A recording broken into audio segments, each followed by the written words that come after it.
And so I raise that because, again, I will share the information, and because in our March 22nd minutes was mention of the directive that we discussed the ARA funding at our April 5th work session. I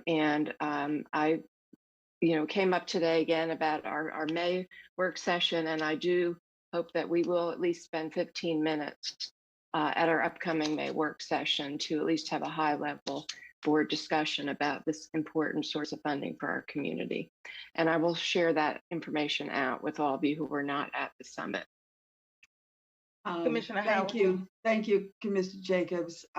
Just a second. I had a difficult internet difficulty, but they sent me the link to listen to it afterward. I wasn't able to get on because of technical difficulty, but I did receive the link to listen to the whole thing. So, but thanks for sharing that. Commissioner Burns. I was going to say I was there for the whole thing, and I was just happy to see the keynote speaker echoed the sentiments that I gave at the retreat. The document that I shared with everybody 2 weeks ago about how the ARPA funding was coming down. And I've encouraged everybody, both on this board, the city council, and the school board, to look at that. Especially when they're sending recommendations over to us, and be very mindful. And if they need help looking over that documentation, by all means, they need to reach out to us. I'm happy that many school board members have. And I would also end with this. I was at the County Commissioners Association meeting on last week, where they did an in-depth look into the ARP funding. As I currently sit on the board now, as you know, and I'm more than happy to share that documentation about what everyone's getting, because I think people are just thinking about the counties. The city's getting a tranche, the schools board's getting a tranche, and the county's getting a tranche. And so we have to make sure that the community knows that there's more than one resource instead of the county commissioners. I just want to make sure that none of my county commissioners are bullied in the coming days and weeks. So thought I'd throw that out there. Thank you. Thank you, commissioners. Any other announcements? Okay. Not, we will move on to our minutes. We have the minutes for before you, March 8th and March 22nd of our regular session minutes for approval. Are there any edits or comments on those two? If not, then I will ask for a motion for approval. Move for approval. Second. It's been moved by Commissioner Jacobs, second by Commissioner Alum. Roll call for my clerk, please. Commissioner Alum. Aye. It was seconded by Commissioner Carter. Carter, I'm sorry. Commissioner Burns. Aye. Commissioner Carter. Aye. Vice Chair Jacobs. Aye. And Chair Howerton. Aye. Minutes are approved. Next, we have some ceremonial items, commissioners, and the first one is 210192 is a resolution recognize the need to make Durham friendlier for birds, people, and the environment by adopting the plan for a bird-friendly Durham and best practices for a bird-friendly Durham. The board is requested to receive the resolution recognizing the need to make Durham friendlier for birds, people, and the environment by adapting a plan for a bird-friendly Durham and best practices for a bird-friendly Durham. The resolution's purpose is to receive the commissioner's support for the goal in the new Hope Audubon Society's plan for a bird-friendly Durham and encourage us of best practices. So it was submitted by the city and county planning department, and Ms. Richardson is not here tonight. I'm going to ask the board members to read this. It's going to be a little bit different tonight, and especially for the public. So if we can start with Commissioner Lum, she's going to start to read the resolution, and all the commissioners will participate, and it'll end, and Commissioner Burns will end it. So we can start with Commissioner Alum, and then we have a couple of speakers after that. Thank you, Chair Howerton. Durham Board of County Commissioners Resolution, recognition of the need to make Durham friendlier for birds, people, and the environment by adopting the plan for a bird-friendly Durham and best practices for a bird-friendly Durham. Whereas, according to a study conducted by leading ornithologists published in the September 2019 issue of Science, nearly 1/3 of the wild birds in the United States and Canada have vanished since 1970, 2.9 billion.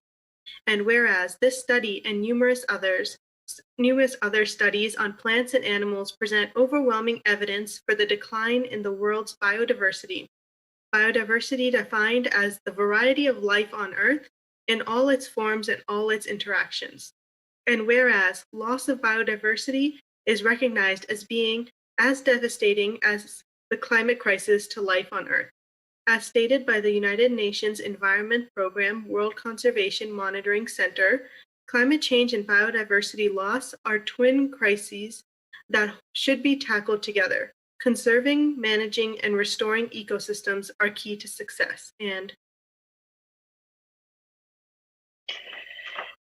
whereas the United Nations Global Assessment Report on Biodiversity and Ecosystem Services states that nature is declining globally at rates unprecedented in human history, and the rate of species extinctions is accelerating, with grave impacts on people around the world now likely. We are eroding the very foundations of our economies, livelihoods, food security, health, and quality of life worldwide. It is not too late to make a difference, but only if we start now at every level, from local to global.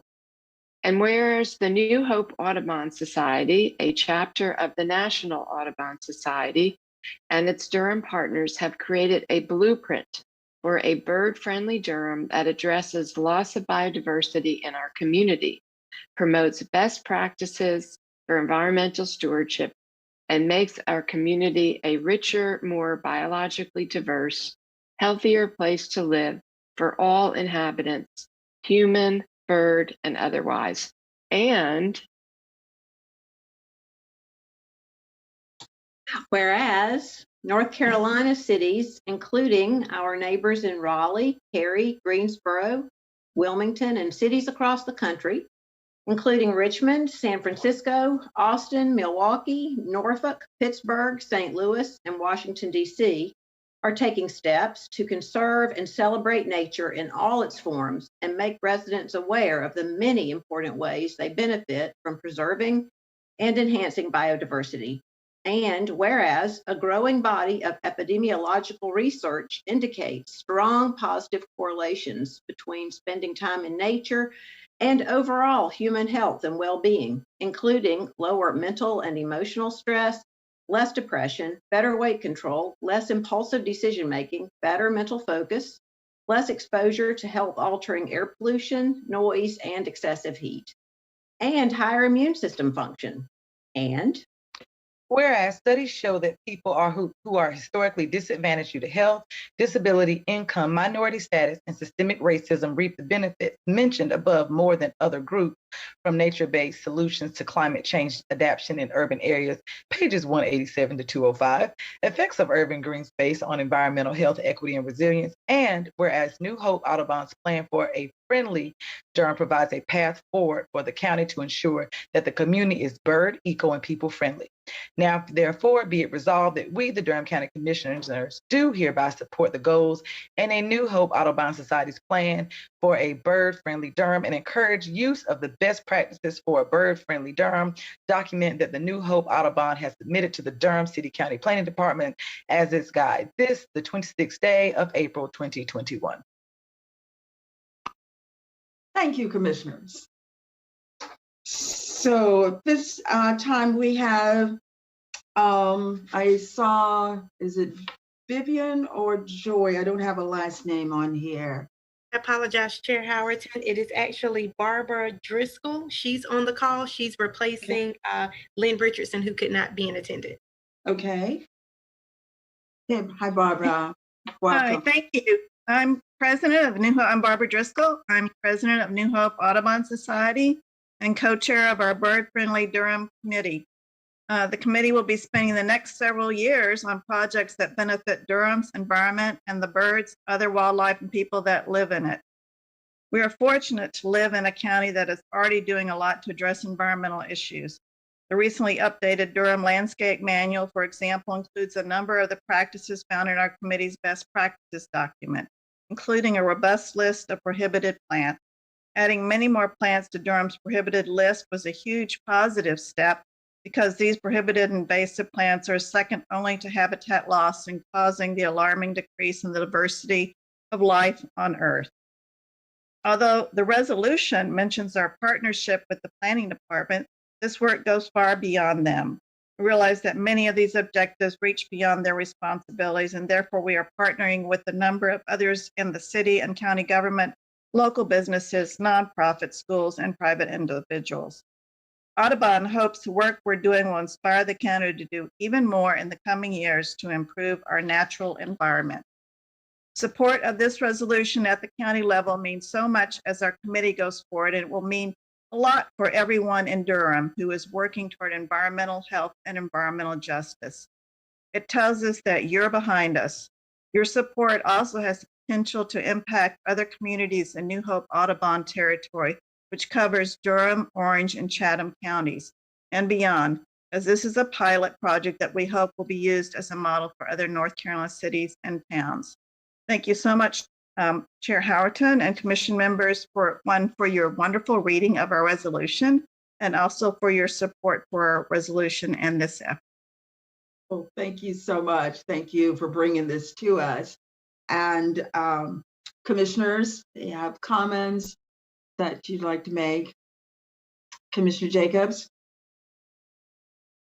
Well, thank you, Barbara. And I just wanted to thank you and Lynn and all of the members of New Hope Audubon. We received a lot of emails in support of this from the community, and I apologize for not responding individually to all of them, but I really appreciate the grassroots enthusiasm for this, because this is an issue where it literally is something that everybody can participate in your own.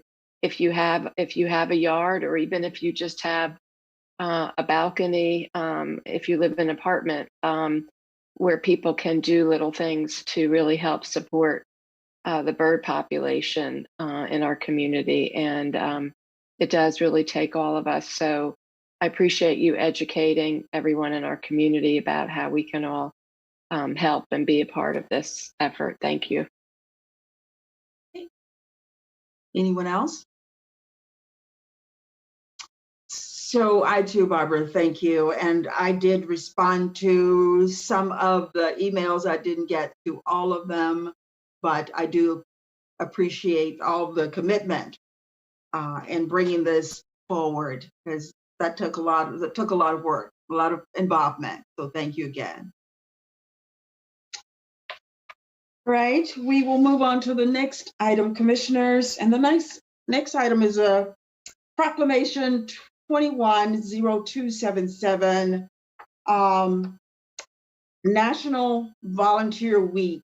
The board is requested to proclaim April 18th through the 24th of 2021 as National Volunteer Week, and recognize the more than 300 volunteers who serve on the county's 40 plus boards and commissions. And I'm going to read this one. The proclamation, Durham County Board of Commissioners Proclamation. The National Volunteer Week 2021, whereas thousands of Durham County citizens utilize their time and talent to make a real difference in the lives of their fellow citizens. And whereas individuals and communities are at the center of social change, discovering their power to make a difference.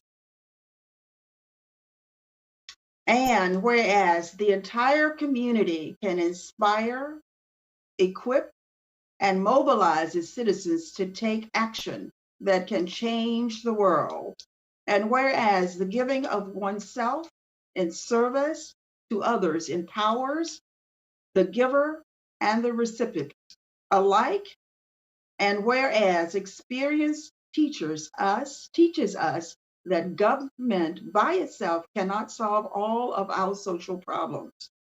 And our county cannot function without volunteers who serve on our boards, commissions, task forces, and committees. And whereas citizen participation is essential for good government because volunteers help shape the policies that keep our county moving forward in the right direction, and their impact can be felt throughout the community. And whereas the health and well-being of Durham County is embraced by neighbors, helping neighbors, and whereas Durham County's volunteers force is great treasure. And whereas volunteers are vital to our future as a caring and productive community. And whereas Durham County recognizes the value of its volunteers and proudly joins other North Carolina counties and our nation in celebrating National Volunteer Week in honor of more than 63 million volunteers nationwide and over 300 volunteers who serve on the county's 40+ boards and commissions.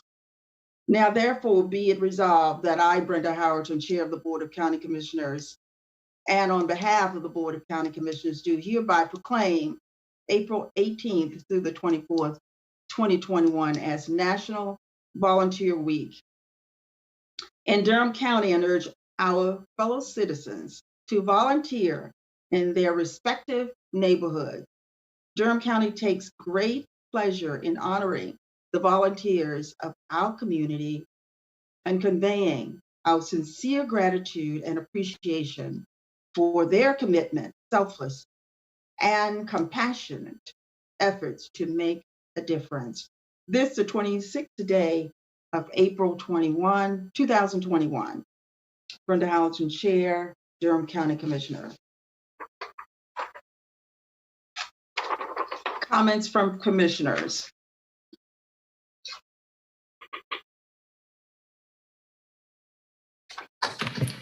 Chair Howerton.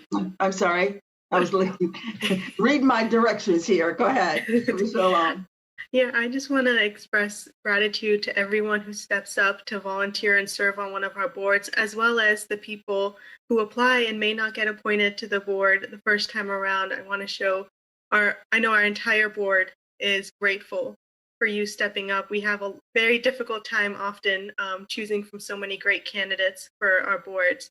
And I just want to extend to everyone that continue. There's so many boards that always have vacancies or people are rolling off, to continue applying and be participatory in our governments. Thank you. Thank you, Commissioner Long. Any other commissioners? Commissioner Burns? I just want to say really quick, we've all heard this quote. Sometimes they give it to Janetta B. Cole, but a lot of people have said it. They've said that service is the rent that we pay to be on this earth. And I think for a lot of us during COVID, we were constrained and could not give in the way that we wanted to because we couldn't be out, we couldn't touch people. And I think I remember looking it up before the meeting. They quantified back in the day it was $17 an hour, but a volunteer hour in 2020 was worth $25 an hour. I guess some inflation because you might have gotten actually sick. So I just want to echo Commissioner Alam's sentiments that, a special hats off to anybody who went out and volunteered. The work that we do, whether it's with vaccinations or anything, I think everything the city, the county, the state has done this year, if it were not for volunteers, I don't know if we would have made it. because it was all hands on deck for 2020 and somewhat in 2021. So I echo those thank yous. Thank you. Thank Mhm. you. Other comments from commissioners?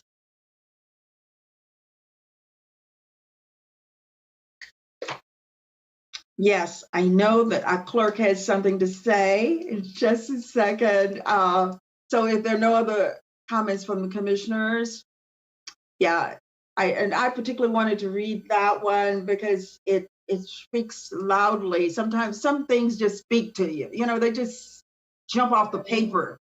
You need to say something in appreciation for the service that people provide for this county. When they give of themselves, they give of their family, they give of whatever relationships they're having, they're giving of their time. So that's sometimes it's more than money.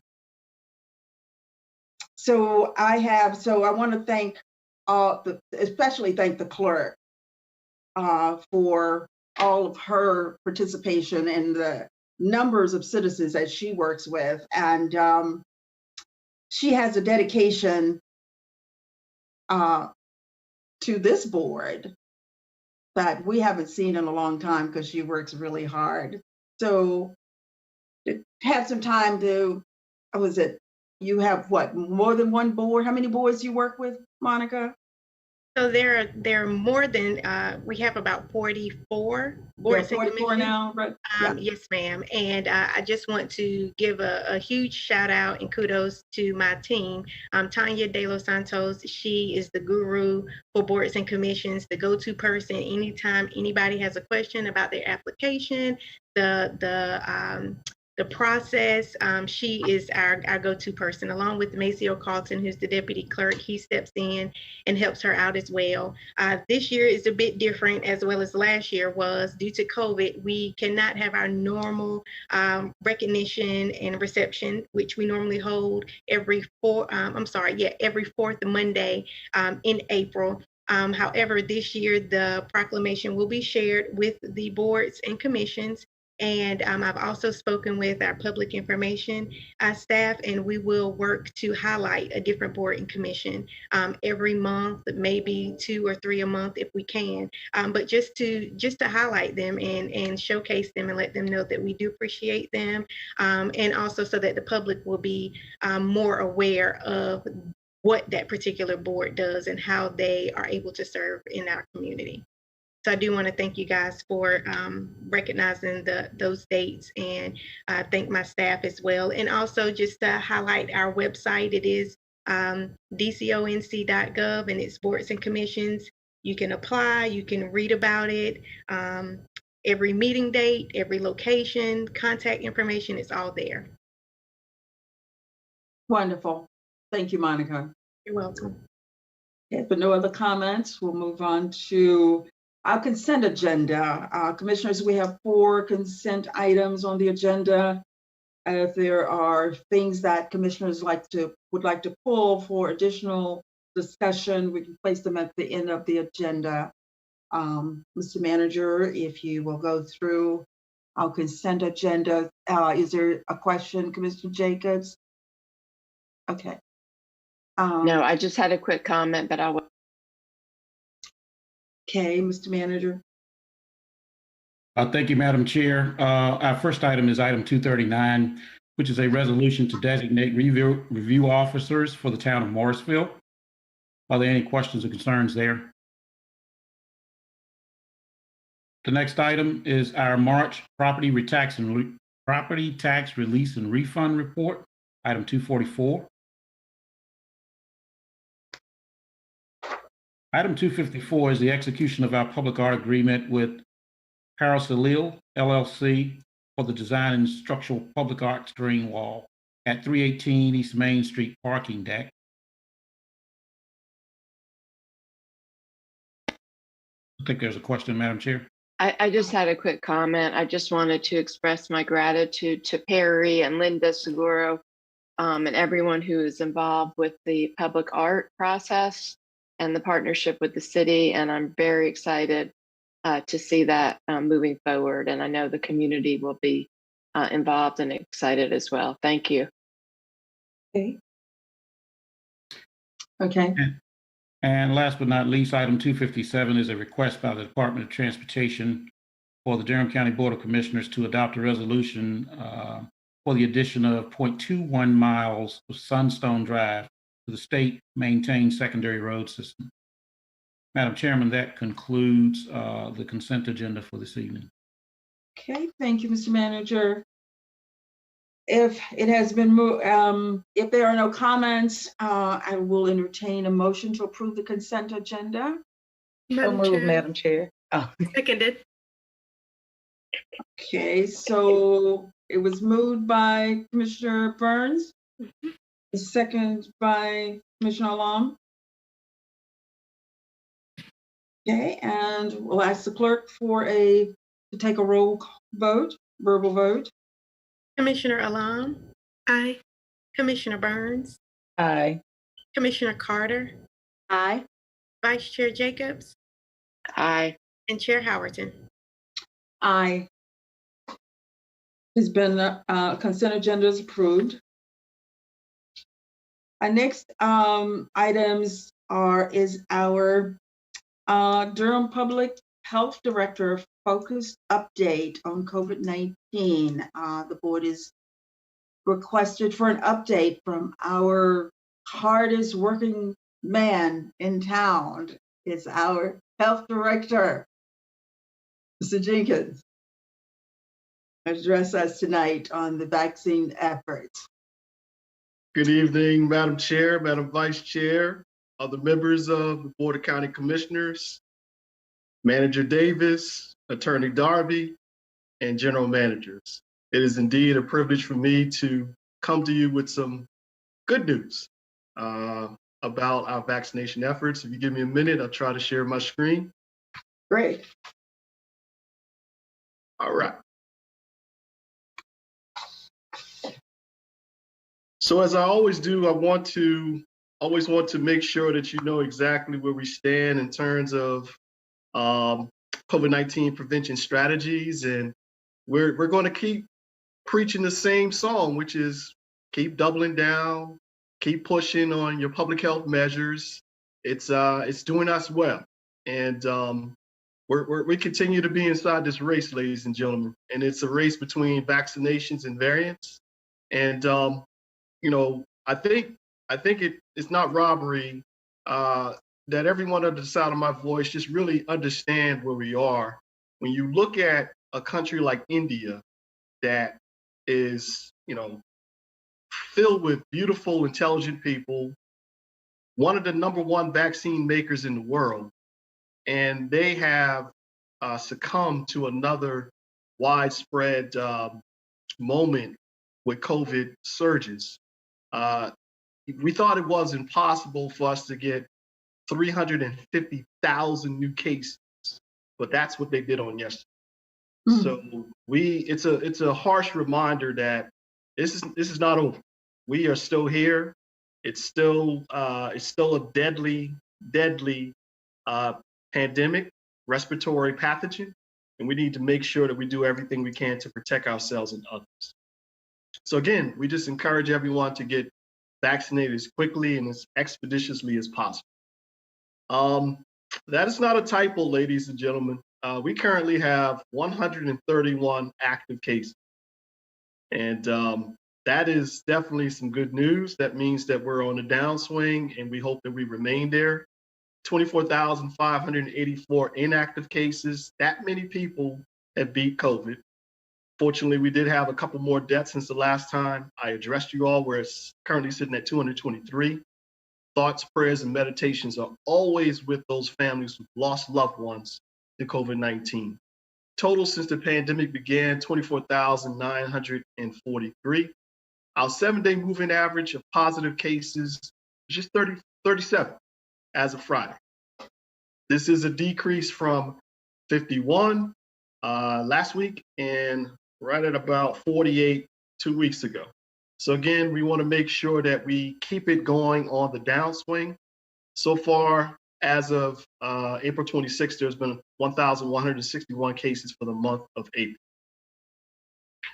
We keep a close eye on race and ethnicity, and at present, Our Hispanic or Latinx represent 14.18% of all of our cases. We continue to be somewhat concerned about the Black or African American community and their overrepresentation, right at 56.63%.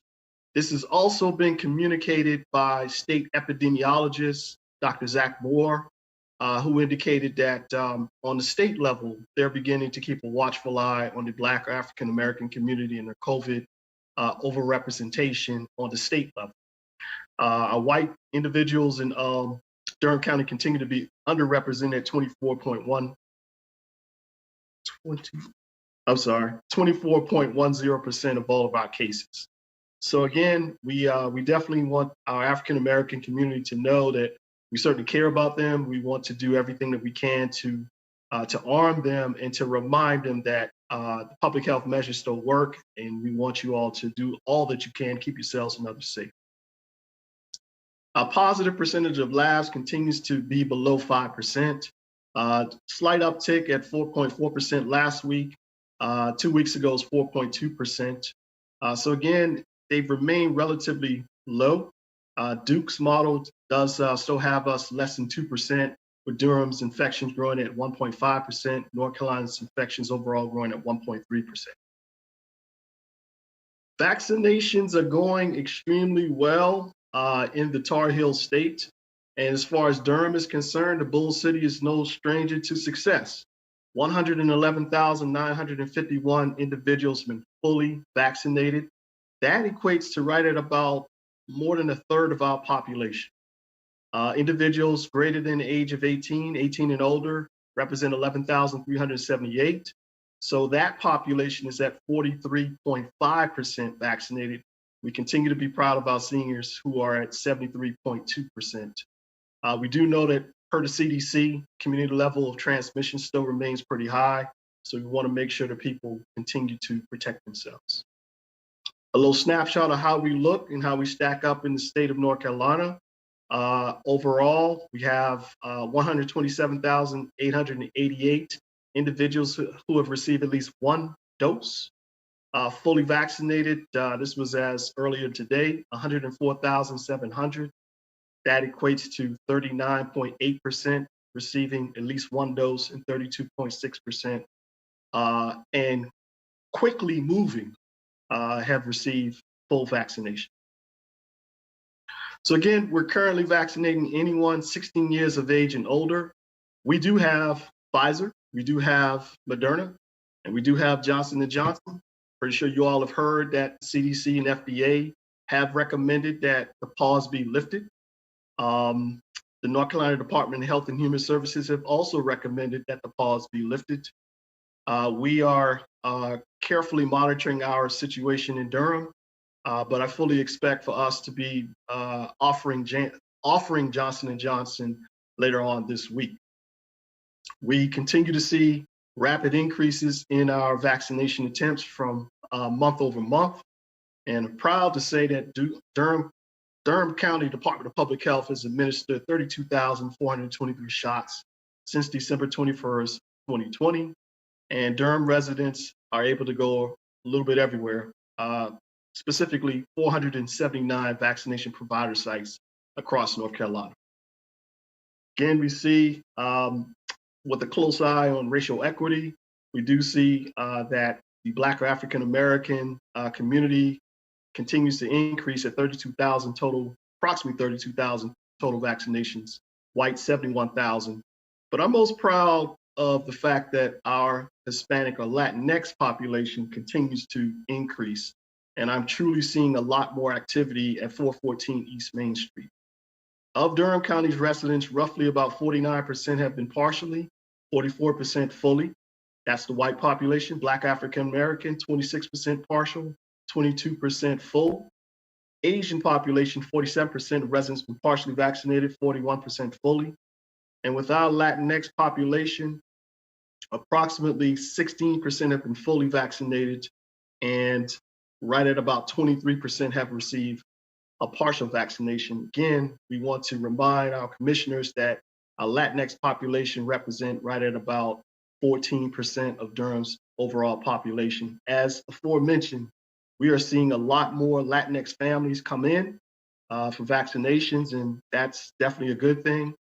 There's a lot more diversity since we've gone to anyone being able to get vaccinated, but we've not took our eyes off of the ball, which is vaccine equity.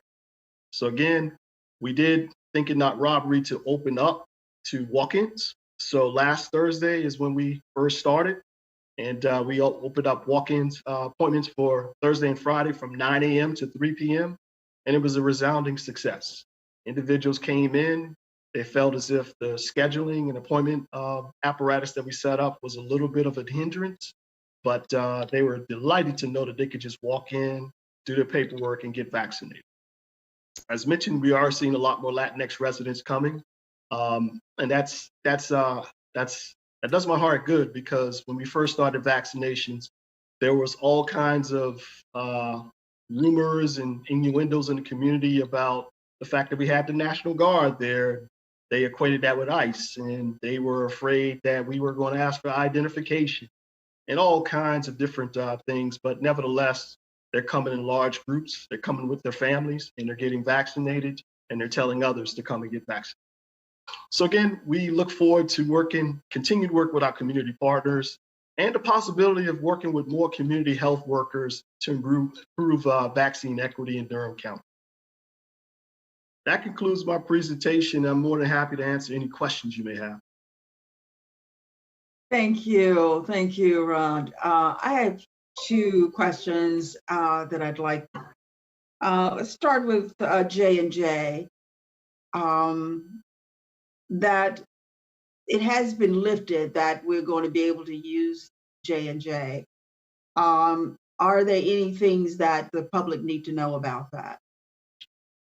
They just need to know that, again, we regret to inform the general public that there were, it went from 16 to approximately 15 situations with J&J causing blood clots.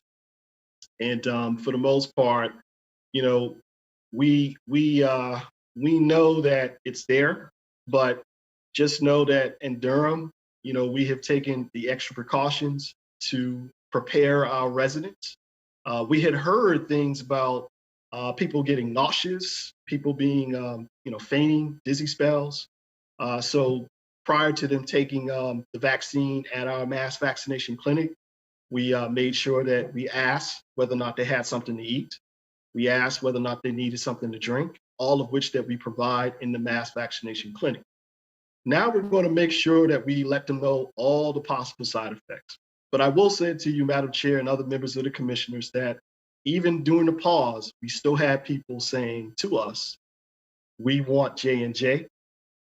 We understand the side effects and the possibilities. And when it comes back online, please give us a call. So with that being said, we hope to find out more information. We do have a weekly standing call on COVID-19 and vaccines with the state every Tuesday at 1 o'clock. We look forward to receiving more information. And once we feel comfortable, Madam Chair, that is going to present no harm to our residents, then we will make a decision under the advisement of our medical director. Thank you. The other question that I have is, what other languages other than English do you have the information for the vaccine on the website? We're fortunate to be able to have the website to be able to be translated in multiple languages. That's through the technology of Google. Upon entering the mass vaccination clinic, we do have a language line. We also have individuals who are fluent in English and Spanish, but we have utilized the language line many times. And we also have the technology of being able to use iPads to connect with individuals who are fluent in a number of different languages in order to ensure that our residents have all the pertinent information they need to decide whether or not they want to get vaccinated. So anyone that says that the site is only in English, I would have to debate that, because if they were to come to the second floor and say, you know, indicate that they speak another language, we would do everything that we could to ensure that we find what language it is and that we translate it accordingly. Well, thank you. I just, in getting around in the community, I heard a couple of people just mentioning that it was only in English. And I think for the general public, it's good for you to be able to say that to the public, to know that.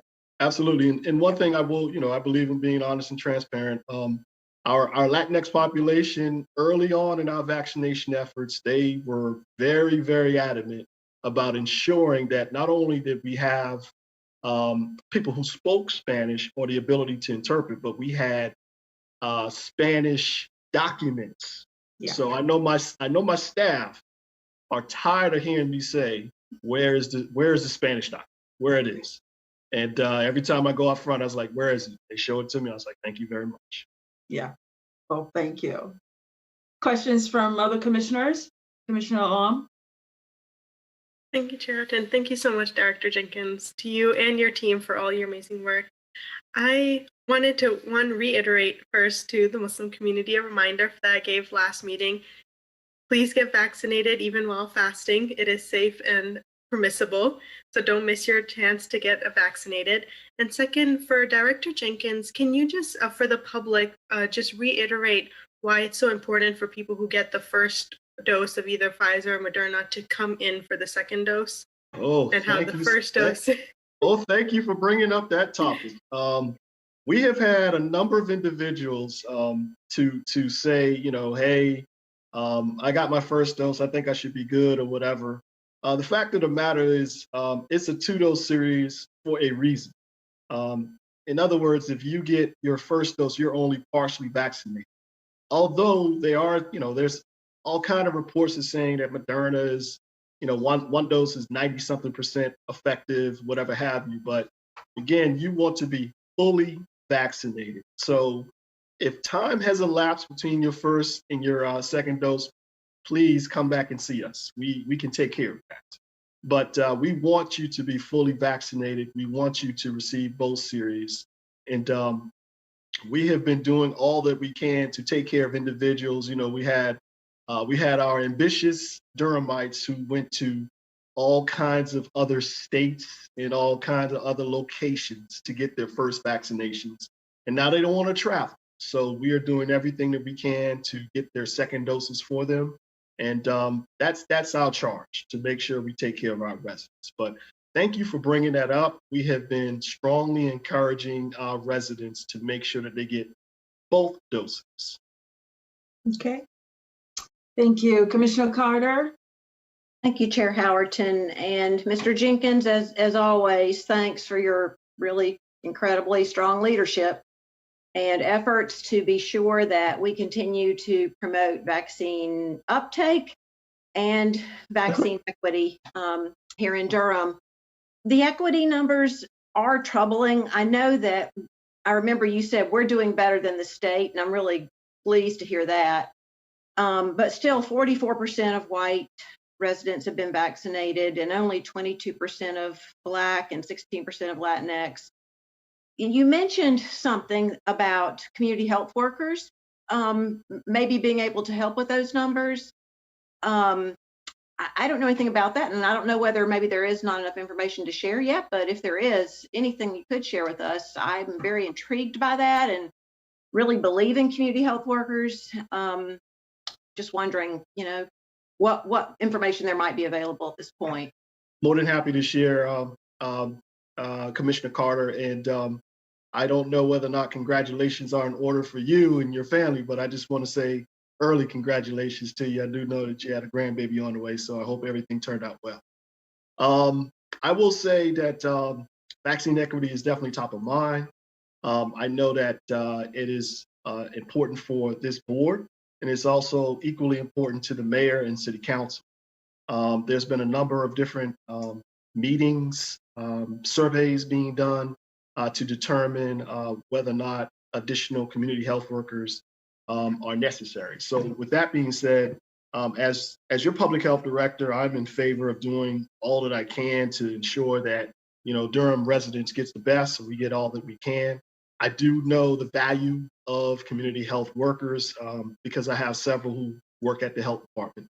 There's something about trusted community residents who know the community, have a lot of credibility within the communities that they come from, and can really dispel rumors and get people to vaccination sites. I totally agree. I'm not necessarily pleased with the numbers, but I'm always going to promote a good effort when I know that we're working hard to increase the numbers.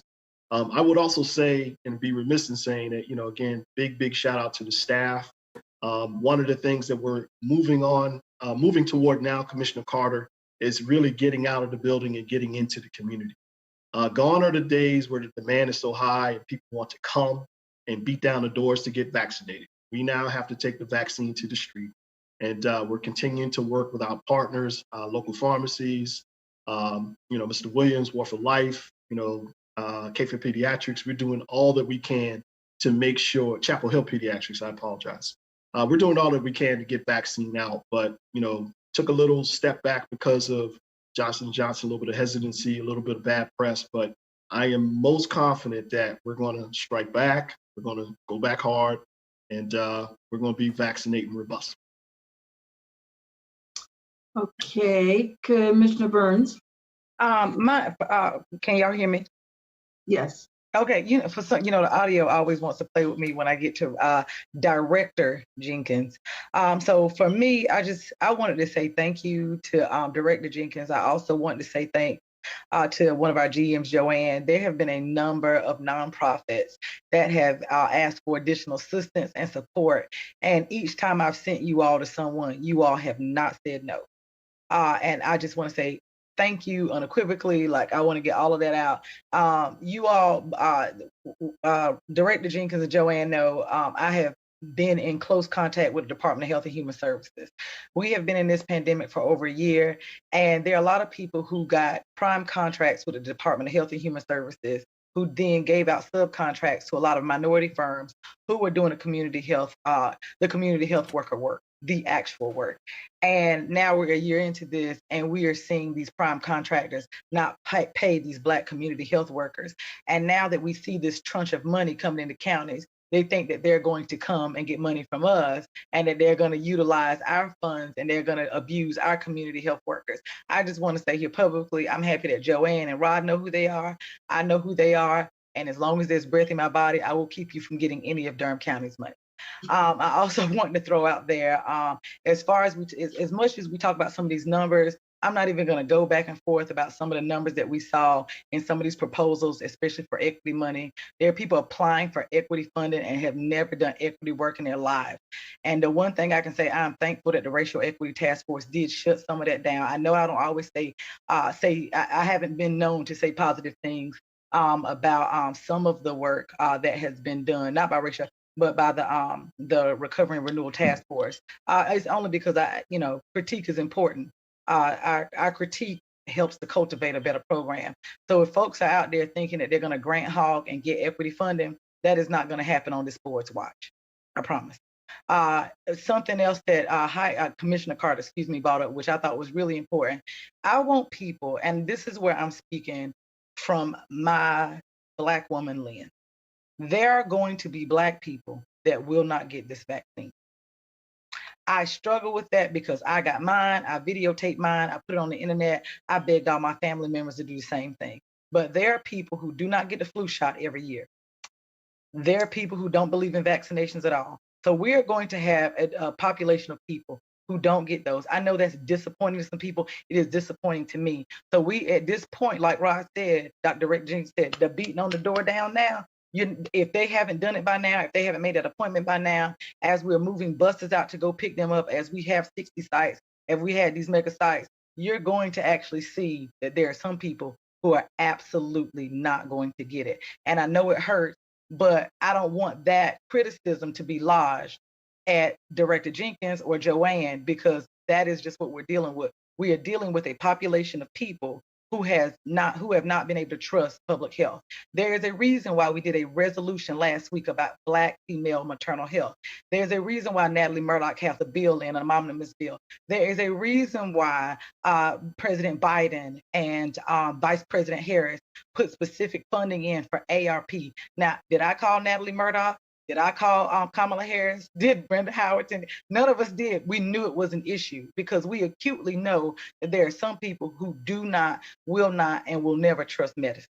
And so I want you to know, to Director Jenkins and to Joanne and everyone on your staff, I know that some of these numbers might be foreign to some people. Recognize to those of us who are in the community, who are out there every day, these numbers are not foreign to us. And I know, and not saying that that's what Commissioner Carter was saying. She was not saying that. So let me be that clear before somebody comes back and say that Commissioner Burns was beating up on Commissioner Carter. That wasn't it. But I've heard that bubble up more than once.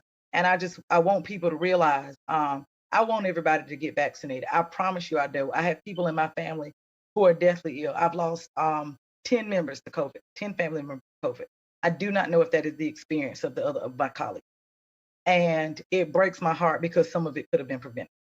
But that is our reality as a Black people who have been mutilated, abused, and tested on for over 400 years. So I did want to throw that, but thank you so much for everything you do, Rod. Thank you. So Ms. Pierce, was that something you wanted to, I saw Ms. Pierce pop up. Was there something you wanted to add? No, thank you.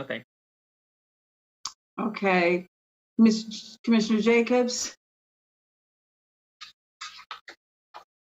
Thank you. And thank you so much, Rod, for your report. I really appreciate you doing it in PowerPoint so that it's in writing now and people can also see the information. So I know that's extra work for you, but thank you for doing that so much. Yeah, I just wanted to follow up on kind of where we're at. I'm really glad you're doing walk-ins now. And I think we're at this phase, like you said, where we've gotten, we have to look at, and I mean, this is nationwide. It's looking at, now it's harder. We gotta get the people that are harder to get and removing the barriers. So everything that we can do to remove barriers, like doing walk-ins, is fantastic. Are we still doing the clinics that we were before, like at DPS and NCCU and Hoover Road and all that kind of stuff? Yeah, Yes, we're still okay. Great. We're still on Hoover Road. I know they're working to stand up some additional sites. I know that Carson's still going strong. We still have the Optum site at the Staff Development Center with DPS. Awesome partnership. Great. Great. So there's been no taking down of sites. It's just, again, as you mentioned, Right. We're just at that point. And Right. to Commissioner Burns' point, we will continue to meet people where they are. We recognize the trauma over the years. And but at the same time, you still have to make yourself available. So over the past 2 weeks, the staff, I know they're tired hearing me say, we got to take it to the street. We got to go out in the community. We can't just sit here. So we are making plans to do a lot more community outreach. And, we look forward to being able to do that. Yeah. Yeah, I was during my, I have the honor and privilege of serving on the Board of Visitors for North Carolina Central University. And the discussion there was that they love having the vaccine site there because it's actually bringing people from the community onto the campus who've actually never been on the campus, who live in Durham. So that's been really wonderful. I just following up on what Commissioner Carter said about community health workers or any other resources that you need, Rod, I hope you will come back to us. And of course, knowing that community partners at this point are going to be our most important ally, as you said, trusted community partners. And, this is when we really need to be not taking them for granted and definitely, paying people for their efforts and for their work. So I just hope that you will let us know what we need to do to support that. The other issue that I've heard a lot about listening nationally too is just recognizing still that a lot of frontline workers may not still have the luxury of missing work to come and get a shot, and just people who recognizing again the barriers that people have. Whether I know we need the J&J for this, but has there been any conversation of going to job sites and where people are working? Are we at a point where we can think about doing things like that? We are, and it's a little tricky, Madam Vice Chair, in that the majority of job sites, believe it or not, they've had a fair amount of their employees have already been vaccinated. So what we're doing is like really engaging those job sites to really survey their workers. And if they find that, half or 2/3 have not gotten vaccinated, we're more than happy to assist them in that effort. But what we've done all this time, and I'll be real brief, we have had large employers to reach out to us and just say, hey, can you give me 50 to 75 slots? And that's what we've done. And for the most part, they've come in, with very little no-show rates and been able to get vaccinated. And that's really what has garnered us success all this time. So we know that, again, this is I guess you could say the dog days of vaccination. So this is where we roll up our sleeves and really do the hard. Thank you, Rob. And our churches are still hanging in there as well. So they're still having sites at their churches. Rod, thank you so much. As always. Commissioner Howard, I just want to throw in. Okay. This is very quick because I don't want the public to be somewhat misled by, we talk about community health workers. The reason why this conversation is bubbling up is because we literally do not have the human capital. We don't have the human capital to hire nurses. We don't have the human capital for mega sites. So when we talk about this, we are going to have to train some people, and I'm going to rely on Rod and Joanne and some of these other folks to tell us who have been doing this work for over 2 years in the community, not these new people. I also wanted to point out, Biden is actually doing, and the press release came out, and I'm going to say it wrong, and I do apologize. I went off camera to look it up. They're doing tax credits for anybody who does approved leave for individuals that go and get their COVID shot. Yeah. So I do want to throw that out as we're saying that folks are going to go and do work. As we're asking Rod and them to go out, we cannot stretch them but so thin. And I want people to know, if you do have a small business, if you are a restaurant, and there's an opportunity for you to be able to pay your folks for leave, and they be able to go and get their shot. So just wanted to throw that out. Now, thank you, Commissioner Burns. I did hear that. And one of the other things that I heard was you can't make your employees get the shots. They have to volunteer. So there's a lot of conversation around this conversation. So thank you again, Rod, for all the information that you bring to us and that you bring to the community, and all the work that you and your team does for the community. Thanks again. Thank you, Madam Chair. It's a pleasure to serve. You're welcome. Commissioners, next we have our boards and commissioner appointments. Mr. Attorney, Sir Darby, can you read the results for our appointment? Good evening, commissioners. Yes, I have the results for the Durham County Safety and Wellness Task Force. You could select one. You have selected Andrea Hudson.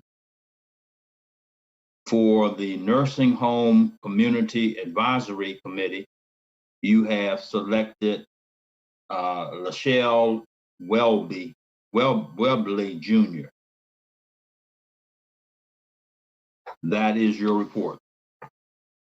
Okay, thank you, Mr. Attorney, and congratulations to the two individuals that have gotten the appointments tonight. We welcome you. As we were just talking about volunteers, these are how people volunteer to our community. So thank you. Now we are At the end of our Excuse agenda, me, Madam Chair. Commissioners, I just had a very quick question. yes. Commissioner Knowing that the Community Safety and Wellness Task Force actually has their first meeting on Wednesday, I just wanted to see if Monica thought it would be possible to make sure that Ms. Hudson, would it be possible for her to be at that meeting? I know there has to be some process with that, but I know the first meeting is coming up very quickly. I'll double check with Tanya, but if I'm not mistaken, she can attend the meeting. She just can't do any voting or any of that stuff because she has not taken her oath yet. But she can definitely attend the meeting. So she's aware of what is going on, and we'll make sure that she has that information. Yeah. Great. Thank you so much. I'm you. sorry. I had a quick question. In order for her to take her oath, I mean, that meeting is on Wednesday night, so that's about 48 hours away. So is there any way that she could take her oath beforehand? I'm just asking because.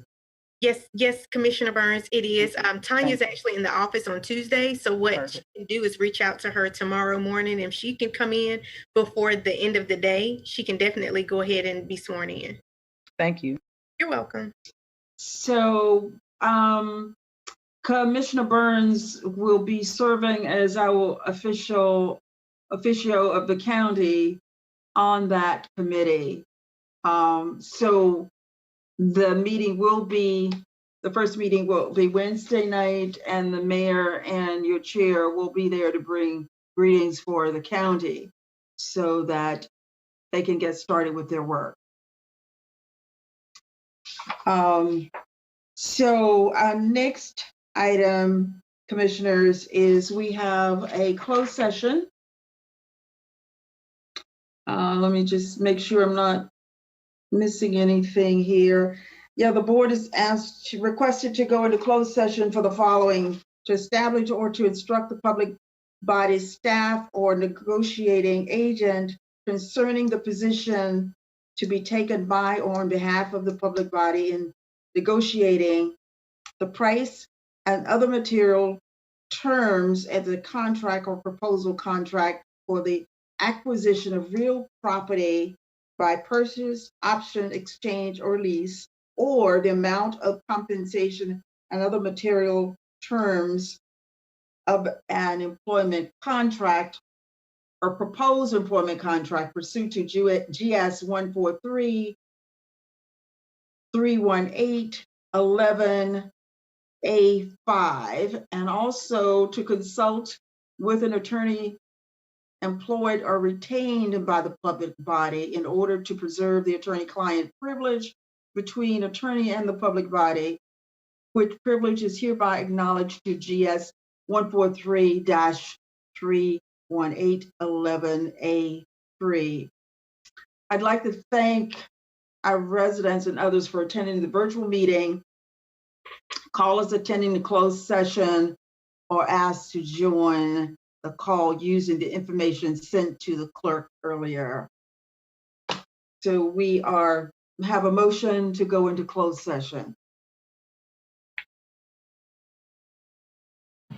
So moved.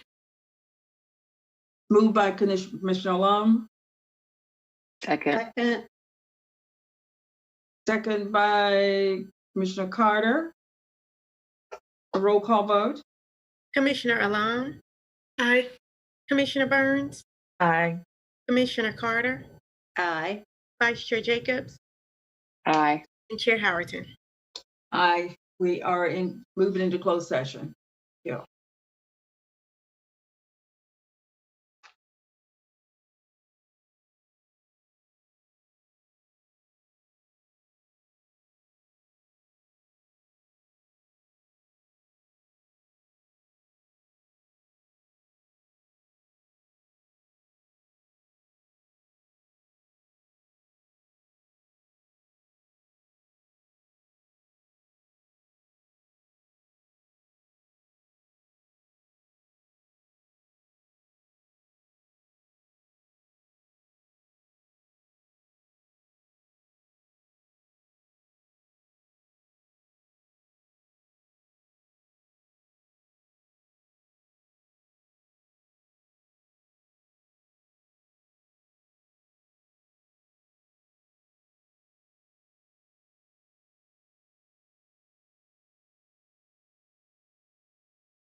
They are, yeah. No.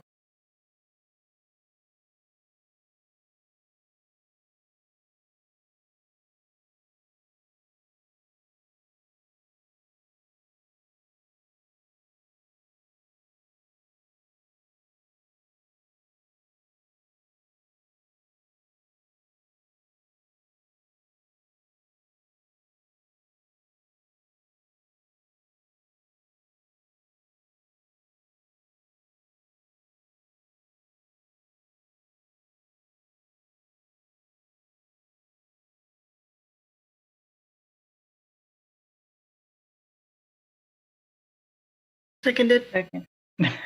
Commissioner Long got it.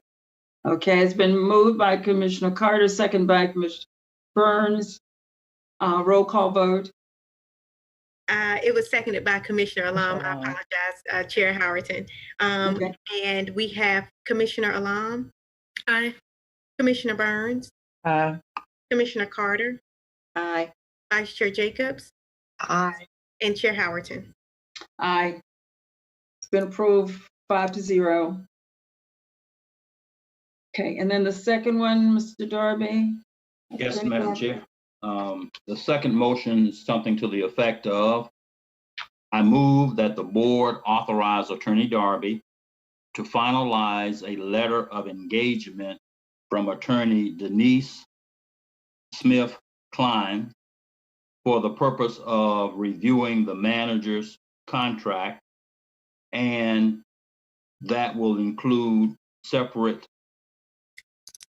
consultations with each individual commissioner separately, and to engage with the attorney in anything that flows out of that with regards to the contract. I'll make that motion. Okay, motion by Carter, Second. second by Jacobs. Okay, are there any comments from anyone?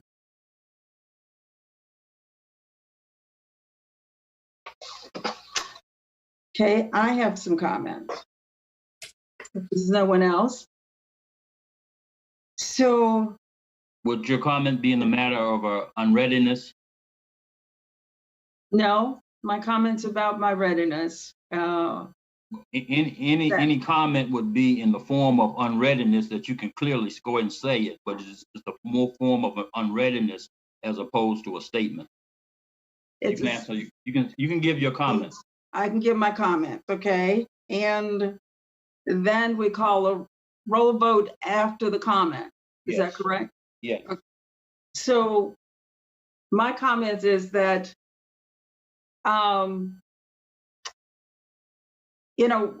is that we have county attorneys who can easily interpret contract.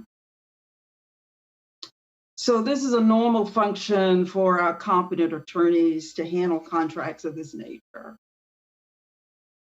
To use taxpayer dollars to carry out a task that staff can easily do is not a good use of county funds, as far as I'm concerned. The other thing has to do with board evaluations and not board evaluations, about staff evaluation. I'll talk about that a little bit later. So this just sounds like a reasonable, equitable, and fair process that to have the county attorneys evaluate this contract. So if you want to call, and I will be voting no. So Monica, if you want to call the vote. Commissioner Alam, Aye. Commissioner Burns, No. Commissioner Carter. Aye. Vice Chair Jacobs, Aye. and Chair Howerton. And as I said, I am voting no to this to hire an outside attorney to review the manager's contract, given we have competent attorneys on staff that can interpret a contract. Agreed. Voting no. Okay. I will announce that the motion does carry 3-2. Okay. So if there's nothing else, we can move for adjourn. Move to adjourn. Is that okay? Carter, Second. second by Commissioner Jacobs. Commissioner Alam, Aye. Commissioner Burns, Aye. Commissioner Carter, Aye. Vice Chair Jacobs, Aye. and Chair Howerton. Aye, we are adjourned.